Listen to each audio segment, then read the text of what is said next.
નમસ્કાર વિદ્યાર્થી મિત્રો, ઓમ શાંતિના ડિજિટલ ક્લાસમાં આપનું સ્વાગત છે। વિદ્યાર્થી મિત્રો, આજે આપણે ધોરણ 6 ભાગ 2 વિષય હિન્દીમાં 3 સમજદાર નન્ही જે આપણે ભણીશું। નન્ही કોણ થી? લડકી, બતક, ગિલહરી કે ગુડિયા? તો બતક। પ્રશ્ન 2 તે તમારે આપેલો છે, તે તમારે તૈયાર કરવાનો। प्रश्न 3 नन्ही ने क्या निश्चय किया? तो नन्ही ने निश्चय किया कि वह हमेशा मुसीबत में पड़े करे बचाती रहेगी। प्रश्न 4 नन्ही का स्वभाव कैसा था? तो नन्ही का स्वभाव अच्छा था, वह हमेशा दूसरों की मदद करती थी। प्रश्न 5 नन्ही ने अपने स्वभाव के बारे में क्या कहा? नन्ही ने अपने स्वभाव के बारे में कहा कि भलाई करना मेरा स्वभाव है, मैं तुमसे बदला लेने के लिए अपनी अच्छी आदत क्यों छोड़ दूँ? मेरा काम बचाना है, मैं मुसीबत में पड़े को बार बार बचाती रहूँगी। कुछ दिन बाद बिच्छू के प्राण पुनः में पड़ गए तो पुनः संकट में पड़ गए। किसने डंक न मारने का वचन दिया? बिच्छू ने। कौन प्रसन्न होकर स्थिर करने लगा? नन्ही। बतख का नाम क्या है? बतख का नाम नन्ही है। बिच्छू में फंसा है, बिच्छू दलदल में फंसा है। प्रश्न 11 आपेलो छे जे तमारे तैयार करवानो छे। बिच्छू ने नन्ही से प्रार्थना की, मुझे बचा लो। नन्ही ने बिच्छू को बचाया क्योंकि उसे बिच्छू पर दया आई। बिच्छू को सूझी, बिच्छू को शैतानी सूझी। नन्ही कहाँ गई थी? नन्ही बतख नदी के तट पर गई थी।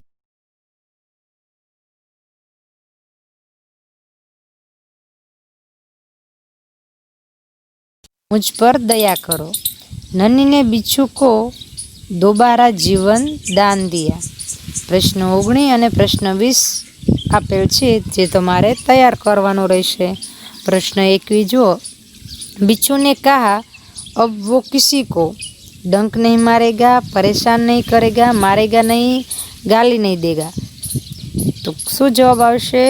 पहलो, डंक नहीं मारेगा। प्रश्न 22 निम्नलिखित वाक्यों को कौन किससे कहता है, बताइए। माँ, मैं उसकी गंदी आदत छुड़ा कर रहूँगी। नन्ही अपनी माँ से कहती है, नन्ही बहन आज तुम जीत गई। बिच्छू ने नन्ही से कहा, तुम यह गंदी आदत छोड़ दो, नहीं तो मुसीबत में कोई तुम्हारी मदद नहीं करेगा। नन्ही ने बिच्छू से कहा, भलाई करना मेरा स्वभाव है। नन्ही ने बिच्छू से कहा, मैं वचन देता हूँ कि अब मैं किसी निर्दोष जीव को डंक नहीं मारूंगा। तो बिच्छू ने नन्ही से कहा। नन्ही ने बिच्छू को बचाया क्योंकि उससे बिच्छू पर दया आ गई। बिच्छू को सूझी, क्या सूझी? शैतानी। बिच्छू को शैतानी सूझी। नन्ही कहाँ गई थी? नन्ही बतख नदी के तट पर गई थी। बिच्छू की कौन सी आदत थी? तो बिच्छू को डंक मारने की आदत थी। चित्रों को देखकर कहानी अपनी नोटबुक में लिखिए। અહીં જો જે ચિત્ર આપેલ છે તેના પરથી નીચે તમને વાર્તા આપેલ છે તે તમારે તમારી નોટબુકમાં લખવાની છે। चित्रों को देखकर 4-5 वाक्य लिखिए।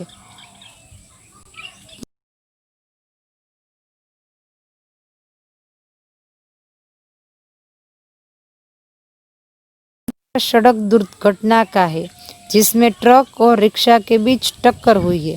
रिक्शा ड्राइवर बुरी तरह से घायल होकर बेहोश हो गया है। सभी लोग घटनास्थल पर दौड़ आए हैं। एक आदमी भी घायल होकर सड़क पर गिर गया है, उसका सारा सामान रास्ते पर फैल गया है। यह दुर्घटना तेज गति से वाहन चलाने के कारण हुई होगी। तो बाळ दोस्तों, આવી રીતે તમારે પણ ફકરામાં ચિત્ર જોઈને દુર્ઘટના વિશે લખવાનું છે। सही वाक्य के सामने सच और गलत के सामने गलत का निशान लगाइए। नन्ही शर्म से पानी पानी हो गई तो झूठ। बिच्छू ने नन्ही को डंक मारा, सच। नन्ही खुश होकर तालाब में चल दी, झूठ। भलाई करना नन्ही का स्वभाव है, तो सच। बिच्छू को शैतानी सूझी, तो वो भी सच। घटनाओं को सभी क्रम में लिखिए। नन्ही बिच्छू की आवाज़ सुनकर दौड़ती आ गई। नन्ही अपनी माँ के पास चली गई। नन्ही ने बिच्छू को दलदल से निकालकर सूखे स्थान पर रख दिया। नन्ही ने बिच्छू को दलदल में फंसा हुआ देखा। बिच्छू ने नन्ही को डंक मार दिया। तो અહીં સાચા વાક્યોમાં જોઈએ તો નન્હી ને बिच्छू को दलदल में फंसा हुआ देखा। બીજું આવશે नन्ही ने बिच्छू की आवाज़ सुनकर दौड़ती आ गई। ત્રીજું नन्ही ने बिच्छू को दलदल से निकालकर सूखे स्थान पर रख दिया। चौथों बिच्छू ने नन्ही को डंक मार दिया। पांचवों नन्ही ने अपनी माँ के पास चली गई। समानार्थी शब्द लिखो। तट, किनारा, स्वभाव,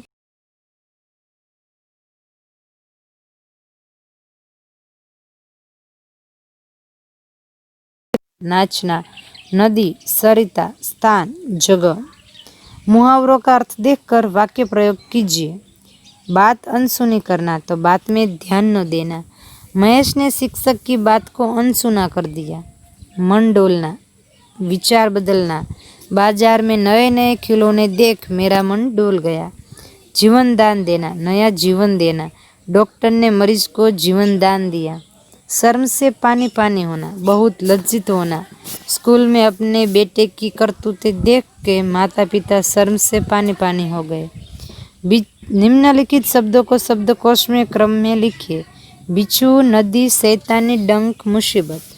तो प्रथम आवशे डंक, नदी, बिच्छू, मुसीबत, शैतानी। निम्नलिखित वाक्यों में उचित विराम चिन्ह का प्रयोग करके वाक्य फिर से लिखिए। बिच्छू बोला, नहीं बहन आज तुम जीत गई। बिच्छू बोला, नन्ही बहन आज तुम जीत गई।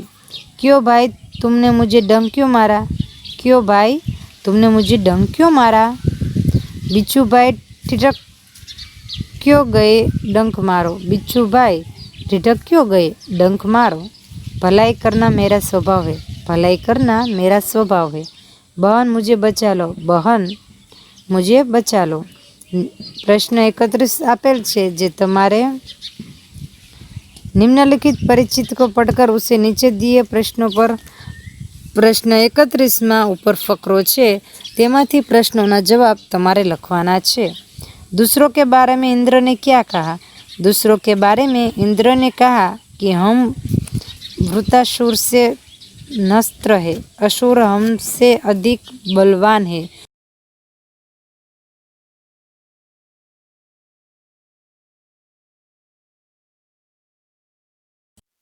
देवता ब्रह्मा जी के पास वृतासुर के विनाश का उपाय पूछने के लिए गए। उदाहरण के अनुसार संयुक्तासुर लिखे। क प्लस क्ष, क्षमा क्षितिज, श्रवण श्वेता, त्रीजु द्वार द्वितीय, चौथु पद्म छड़ी, पांचमु अशग्न ब्रह्म, छठु स्वीत ब्रह्मा। नीचे लिए हुए वर्णों से 4-4 शब्द बनाइए। भ व र न ग।